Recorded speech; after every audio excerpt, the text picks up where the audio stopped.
नमस्कार दोस्तों, अभिवादन स्वीकार कीजिए। शुभम तिवारी का स्वागत है आपका आजाद एकेडमी के इस प्लेटफॉर्म पर, जहां हम और आप मिलकर सुनिश्चित करते हैं आपकी सफलता।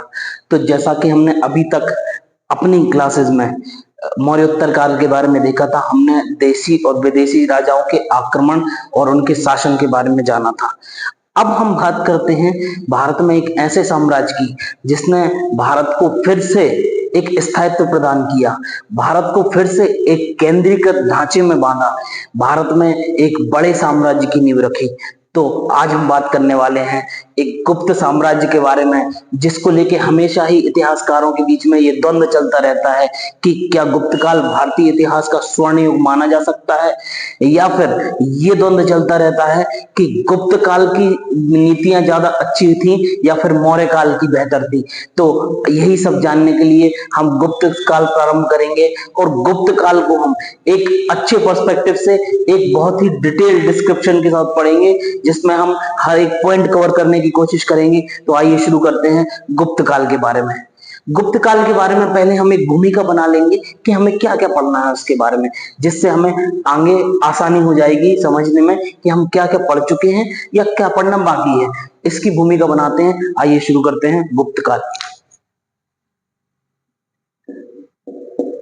जब गुप्त साम्राज्य की बात करते हैं तो बेसिकली हम उन महत्वपूर्ण बिंदुओं पर बात करते हैं जिनसे हम गुप्त काल को पूर्णतः कवर कर सके। ठीक है, तो सबसे पहले हम इसमें लिखेंगे, इसमें भूमिका बनाएंगे। ठीक है, भूमिका बनाएंगे। उसके बाद जो प्रमुख शासक हैं उनकी बात करेंगे, प्रमुख शासकों की बात करेंगे, इंपॉर्टेंट जो लीडर्स रहे उनकी बात होगी। उसके बाद हम इनके एडमिनिस्ट्रेशन या प्रशासन के बारे में बात करेंगे। ठीक है, प्रशासन के बाद हम इनकी आर्थिक नीतियों को देखेंगे, आर्थिक नीतियां किस तरीके की थी। ठीक है, फिर हम इनकी समाज को देखेंगे कि सामाजिक स्थिति किस तरीके की रहती थी। उसके बाद हम जानेंगे धार्मिक स्थिति के बारे में, धार्मिक स्थिति के बारे में हम देखेंगे। साथ ही साथ हम कला और संस्कृति के बारे में जानेंगे, संस्कृति। ठीक है, ये सारे सेगमेंट्स हमको कवर करने हैं और अंत में हम इनके पतन के बारे में जानेंगे। तो ये सारे पॉइंट्स हैं जो हमको कवर करने हैं। अब बेसिकली इसमें भूमिका बनाने से लेके हम जो इसके पतन तक सारा कुछ जितना डिटेल हो सकता है उसके बारे में जानेंगे। तो आइए हम शुरू करते हैं इसको डिटेल के, इसके अंदर क्या क्या समझ सकते हैं हम। जब भूमिका बनाएंगे हम तो हम इसमें देखेंगे कि भाई इसका उद्भव कब हुआ, या फिर इसका काल कब से कब तक रहा, उद्भव कैसे हुआ, ये सारी चीजें जानेंगे। इसमें हम देखेंगे कि भाई इसका समय निर्धारण, समय कब से कब तक रहा। हम इसके क्षेत्र की बात करेंगे कि किस किस एरिया में कहां से कहां तक इन्होंने शासन किया, ये सारी चीजें हम इसमें समझेंगे। और सबसे महत्वपूर्ण, जब हम इसके उद्भव को पढ़ते हैं तो हम देखेंगे कि जो इसके संस्थापक थे वो कहां से आए थे, या इससे पहले वो किस तरीके से काम करते थे या कहां पर रहते थे। ठीक है, ये सारी चीजें जानेंगे। प्रमुख शासकों की जब हम बात करते हैं तो सबसे पहले हमें फाउंडेशन समझने के लिए श्रीगुप्त और घटोत्कच को जानना जरूरी है, परंतु ये उतने महत्वपूर्ण शासक नहीं होते हैं। जब चंद्रगुप्त प्रथम महाराजाधिराज की उपाधि लेता है, इसका मतलब यही होता है कि वास्तविक संस्थापक चंद्रगुप्त प्रथम होता है। ठीक है, तो अभी मैं इसको चंद्रगुप्त सीजी लिख रहा हूं, सीजी फर्स्ट। ठीक है, उसके बाद हम पढ़ेंगे समुद्रगुप्त को, समुद्रगुप्त के बाद हम पढ़ेंगे विक्रमादित्य को, या फिर चंद्रगुप्त सेकंड को, विक्रमादित्य। ठीक है, उसके बाद कुमारगुप्त, कुमारगुप्त, अंत में स्कंदगुप्त। ठीक है, ये सारे मेन शासक हैं, उनके बारे में आज हम पढ़ने वाले हैं। ठीक है, अब ये हो गया। अब एडमिनिस्ट्रेशन में हम देखेंगे, प्रशासन में क्या पढ़ने वाले हैं हम। प्रशासन में हम पढ़ेंगे कि केंद्रीय प्रशासन किस तरीके का था, सेंट्रल एडमिनिस्ट्रेशन किस तरीके का होता है। ठीक है, सेंट्रल। उसके बाद प्रांतीय, प्रांतीय एडमिनिस्ट्रेशन या फिर प्रोविंस।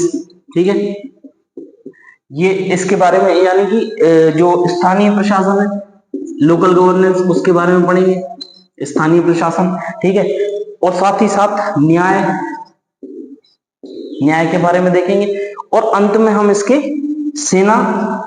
सैन्य प्रशासन उसके बारे में भी देखेंगे। ये सारी चीजें हमें इसको कवर करनी है एडमिनिस्ट्रेशन में, ठीक है। Central administration, provincial administration, local governance और जुडिशियरी सिस्टम और जो मिलिट्री सिस्टम है इसका, ये देखेंगे हम, ठीक है। आर्थिक रूप से हम देखेंगे कि भाई टैक्सेशन, ठीक है, टैक्सेशन देखेंगे, कृषि देखेंगे, व्यापार वाणिज्य उद्योग, ये सारी चीजें हम आर्थिक में देखेंगे। समाज में हम देखेंगे कि वर्ण व्यवस्था, ठीक है, वर्ण व्यवस्था किस तरीके की थी, दास प्रथा की बारे में देखेंगे हम, और जानेंगे हम स्त्रियों की स्थिति के बारे में, स्त्रियों के बारे में, ठीक है, स्त्रियों की स्थिति, ये सारा हम समाज में पढ़ेंगे। अब धार्मिक स्थिति में हम देखेंगे कि विभिन्न धर्म कौन कौन से थे, विभिन्न धर्मों के बारे में जानेंगे। साथ ही साथ हम ये जानेंगे कि बौद्ध धर्म का भी स्तर सुधरा था इनके समय, ठीक है। गुप्त राजाओं का जो निजी धर्म होता था वो अलग होता था, लेकिन इनमें एक मूल रूप से धार्मिक सहिष्णुता की भावना देखी जाती थी, ठीक है, क्योंकि वो सारे धर्मों को एक रिलीजियस टॉलरेंस है वो उनमें सभी शासकों में था, तो वो पढ़ेंगे हम उसके बारे में। कला संस्कृति में सबसे पहले तो हम मंदिरों की बात करेंगे, क्योंकि जो मंदिर निर्माण शैली गुप्त काल में विकसित हुई, जो हिंदू धर्म में मंदिर निर्माण शैली आई वो गुप्त काल से ही प्रारंभ मानी जाती है, तो उसके बारे में जानेंगे। इसमें हम साहित्य भी पढ़ेंगे। कला में साहित्य, अव्वल दर्जे का साहित्य लिखा गया जो अभी तक कभी नहीं लिखा गया, उसकी जानकारी हमें जो गुप्तकालीन साहित्य है उससे मिलती है, ठीक है। इसमें चाहे हम कालिदास की बात करें, चाहे हम शूद्रक की बात करें, एक से एक साहित्यकार, अमर सिंह ने अमरकोश लिखी, ये सारे साहित्यकार हम इसमें पढ़ेंगे, ठीक है। और पतन हम देखेंगे इसके क्या कारण है, इसी के साथ ही हम अपना जो गुप्त काल है वो समाप्त करेंगे। तो बेसिक हमने एक मोटा मोटी देख लिया है कि क्या क्या पढ़ना है इसमें और कैसे कैसे पढ़ना है, ये सारी चीजें हम कवर करेंगे। तो ऑब्वियसली मेंस के पर्सपेक्टिव से, और प्रीलिम्स तो हमारा कवर हो ही जाएगा जब इससे पढ़ेंगे, तो मेंस के पर्सपेक्टिव से सारा कंप्लीट हो जाएगा, इसके इतर में कुछ भी नहीं पढ़ना है। ये सारा हम कंप्लीट करने के बाद एक अच्छी स्थिति में आ जाएंगे गुप्त काल में, तब हम बता पाएंगे कि गुप्त काल को स्वर्ण युग कहा जा सकता है या नहीं कहा जा सकता। अमूमन ये क्वेश्चन मेंस में या इंटरव्यू में पूछ लेते हैं, तो आइए हम शुरू करते हैं अब भूमिका बनाने से। देखिए,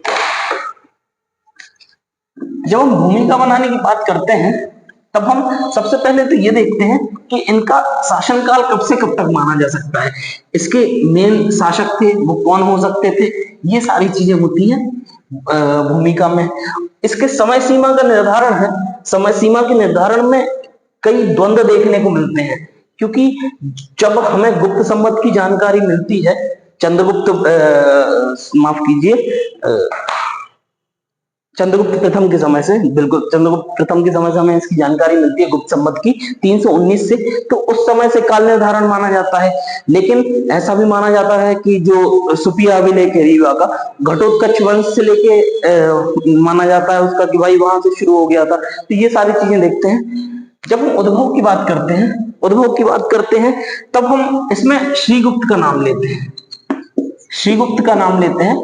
और मध्य भारत में श्रीगुप्त ने, जो ऐसा माना जाता है कि ये या तो सातवाहनों के सामंत रहे होंगे या किसी स्थानीय क्षेत्र में सामंत का काम करते होंगे, ये छोटे क्षेत्र पर शासन करते होंगे, इसीलिए ये हमेशा महाराज की उपाधि लेते हैं, ठीक है, महाराज की उपाधि लेते हैं। जैसा कि अपन श्रीगुप्त को देखते हैं और घटोत्कच के बारे में जानते हैं, ठीक है, तो ये महाराज की उपाधि लेते हैं। ये इनके उद्भव का कारण रहा, ये मध्य भारत में रहते होंगे, ठीक है, मध्य भारतीय क्षेत्र में, मध्य भारत क्षेत्र में रहते होंगे। इनका काल निर्धारण करना थोड़ा सा मुश्किल होता है, तो अपन उसको फिर भी 300 ईस्वी से 600 ईस्वी तक इनका शासनकाल मानते हैं कि भाई गुप्तों का साम्राज्य। इसके पहले जो देशी राज्य थे या विदेशी राज्य आए, ठीक है, और जो 600 ईस्वी है इसके बाद हर्षवर्धन या केंद्रीय सत्ता वर्धन वंश के पास आ जाती है और अलग अलग क्षेत्र में अलग अलग साम्राज्य स्थापित हो जाते हैं, ठीक है। और क्षेत्र देखते हैं, जब उनका क्षेत्र मध्य भारत क्षेत्र रहता है इनका, ठीक है, मध्य भारत क्षेत्र रहता है, यहीं पर ये शासन करते हैं। फिर अपने साम्राज्य का विस्तार करता है समुद्रगुप्त। समुद्रगुप्त व्यापक तरीके से बहुत बड़े स्तर पर साम्राज्य का विस्तार करता है, कई क्षेत्रों के साथ संधियां स्थापित करता है। ये सारी चीजें पढ़ने वाले हैं हम प्रमुख शासकों में। तो ये हमने एक भूमिका देखी भाई कि इसका उद्भव देख लिया हमने, किसके माध्यम से हुआ, इसकी समय सीमा देख ली हमने कि क्या इसकी समय सीमा मिलती है, और इसके क्षेत्र देख लिए कि मध्य भारत के क्षेत्र पर ने अपना स्थायित्व बनाया, यहाँ से शासन करना स्टार्ट किया। अब हम बेसिकली उनके बारे में देखते हैं, प्रमुख शासकों की बात करते हैं। ठीक है, प्रमुख शासकों में बात करते हैं तो सबसे पहले तो हमें भूमिका बनाने के लिए श्रीगुप्त की आवश्यकता पड़ेगी और साथ में घटोत्कच की आवश्यकता पड़ेगी। तो इसमें भूमिका बनाते हैं हम प्रमुख शासक।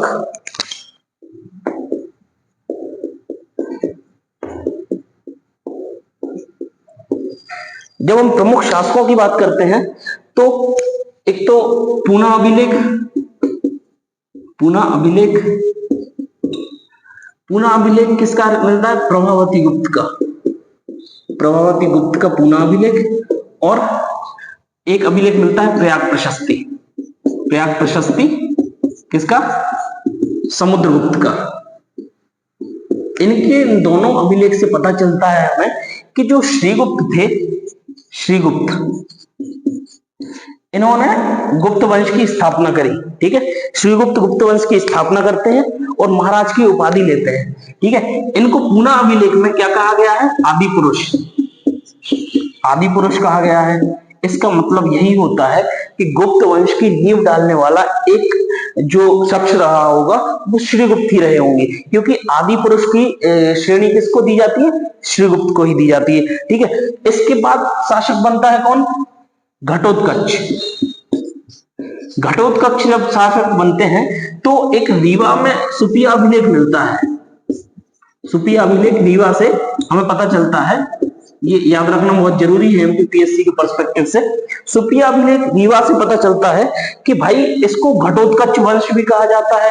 ठीक है, घटोत्कच से लेके कुमारगुप्त तक इसकी जानकारी मिलती है हमें सुपिया अभिलेख से। ये सारी चीजें क्रिस्टल क्लियर मिल रही हैं अभी अपन को अभिलेखों से। अब इधर ये देखते हैं कि श्रीगुप्त ले रहा है महाराज की उपाधि। ठीक है, घटोत्कच भी ले रहा है महाराज की उपाधि।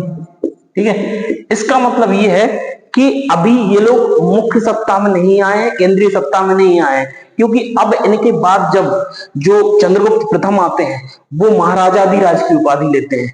तो बेसिक सी जानकारी ये है कि हमें श्रीगुप्त के बारे में जानकारी मिलती है। ठीक है, इससे एक तो पूना अभिलेख, एक विल्सन अभिलेख भी लिख लेते हैं।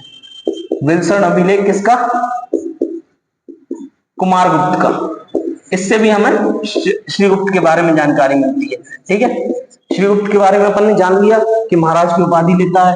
ठीक है, गुप्त वंश का संस्थापक माना जाता है। प्रभावती गुप्त अपने पूना अभिलेख में इसको आदि पुरुष कहती है। ठीक है, उसके बाद महाराज की उपाधि प्रयाग प्रशस्ति से मिलती है अपन को। ठीक है, इसकी घटोत्कच के बारे में जानकारी मिलती है हमें सुपिया अभिलेख से कि जो श्रीगुप्त थे इनका लड़का था, इनका बालक था घटोत्कच। ठीक है, उसी के नाम पर इसको घटोत्कच वंश भी कहा गया है। ठीक है, तो ये सारी जानकारी हमें इन दो शासकों के बारे में मिलती है। अब अपन लिखते हैं चंद्रगुप्त प्रथम के बारे में। चंद्रगुप्त प्रथम सबसे प्रमुख शासकों में माना जाता है इसके गुप्त वंश के। ठीक है, इसी को इसका वास्तविक संस्थापक कहा जाता है। वास्तविक संस्थापक की जब बात होती है तो चंद्रगुप्त प्रथम को माना जाता है। अब चंद्रगुप्त प्रथम के बारे में क्या क्या पढ़ना पड़ेगा?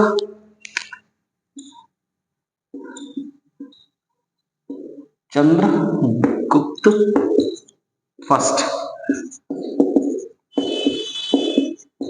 चंद्रगुप्त प्रथम की जब बात करते हैं हम तो इसके बारे में सबसे महत्वपूर्ण चीज ये होती है कि इसने अपने शासन के स्टार्टिंग से, जब इसने शासन करना स्टार्ट किया तो ये गुप्त संवत चलाता है। ठीक है, गुप्त संवत कब से शुरू होता है? 319 ईस्वी से। यही वास्तविक संस्थापक माना जाता है गुप्त सत्ता का। ठीक है, गुप्त साम्राज्य की सत्ता स्थापित करने का श्रेय जाता है चंद्रगुप्त प्रथम को। इसने अपनी सीमा को सुरक्षित करने के लिए लिच्छवी गणराज्य में शादी की। लिच्छवी गणराज्य की कुमार देवी से शादी की, कुमार देवी से विवाह। ठीक है, ये विवाह करता है इससे तो इसको सबसे पहले तो एक सीमा सुरक्षा मिलती है उत्तर पूर्वी साइड से। दूसरी चीज ये रहती है कि इसको एक ऐसे गणराज्य से सहायता मिलती है। लिच्छवी उस समय बहुत शक्तिशाली गणराज्य माना जाता था, ठीक है, तो वहां से ये रक्षा के लिए सहायता लेता है, दूसरों से रक्षा के लिए। तो ये इसकी स्थिति में काफी स्थायित्व और मजबूती प्रदान करता है, ठीक है, लिच्छवी से विवाह करना। अब ये लिच्छवी से ही जो कुमार देवी रहती है, उसी से इसको समुद्रगुप्त की प्राप्ति होती है।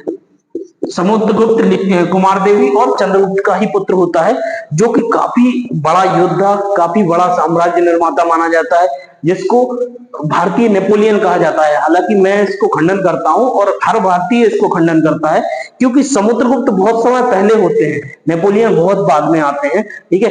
और नेपोलियन एक वाटरलू का वॉर हारे भी थे, इसलिए समुद्रगुप्त से उनकी तुलना नहीं होनी चाहिए। अगर कहना चाहिए तो ये कह देना चाहिए कि जो यूरोपियन समुद्रगुप्त नेपोलियन को कहना चाहिए, ठीक है, कि यूरोपियन समुद्रगुप्त है। लेकिन क्या कर सकते हैं, इतिहास लिखना उन्होंने प्रारंभ किया तो अपने हिसाब से लिखा उन्होंने इतिहास। तो अपन वापस आते हैं इस पे कि भाई चंद्रगुप्त प्रथम के बारे में हमने पढ़ा कि इसने गुप्त संबंध स्टार्ट किया, लिच्छवी कुमार देवी से शादी करता है, ठीक है, कुमार देवी से शादी करता है, इससे इसका पुत्र रहता है, पुत्र उत्पन्न होता है समुद्रगुप्त, ठीक है। अब इसके सबसे महत्वपूर्ण क्वेश्चन बनते हैं इससे कि इसने सिक्के चलवाए, ठीक है।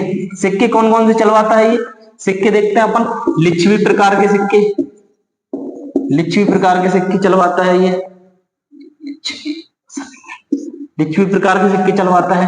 राजा रानी प्रकार के, जिसमें एक साइड राजा होता था जो खुद चंद्रगुप्त होता था, एक साइड कुमार देवी होती थी। ये कुमार देवी से बहुत इंस्पायर्ड था, ठीक है। कुमार देवी प्रकार के सिक्के चलवाए इसने। ये 3 प्रकार के इसने सिक्के चलवाता है, ठीक है। तो इससे हमें सिर्फ चंद्रगुप्त से इतना ही क्वेश्चन बनता है, इससे बाहर क्वेश्चन नहीं जाता है, ठीक है। इतना ही जानकारी होना इसके लिए आवश्यक है, क्योंकि गुप्त वंश की गुप्त संवत की स्थापना कर रहा है, वास्तविक संस्थापक माना जा रहा है। लिच्छवी की जो राजकुमारी थी कुमार देवी, उससे विवाह करता है, जिससे समुद्रगुप्त की प्राप्ति होती है। 3 प्रकार के सिक्के चलाता है, जिसमें लिच्छवी प्रकार के, राजा रानी प्रकार के और कुमार देवी प्रकार के। ये सारी जानकारी हमें चंद्रगुप्त प्रथम से मिलती है। अब हमें पढ़ना है समुद्रगुप्त। समुद्रगुप्त के बारे में, एक तो उसकी विजयों के बारे में और उसकी विजय की नीतियों के बारे में, ये सारी चीजें बहुत इंपॉर्टेंट है। तो ये हम कल की क्लास में करेंगे, क्योंकि कल की पूरी क्लास समुद्रगुप्त से रिलेटेड रहेगी, ठीक है। तो यहीं पे आज की क्लास खत्म करते हैं, कल की क्लास शुरू कर देंगे समुद्रगुप्त से, ठीक है। आई होप आप लोग को समझ में आया होगा।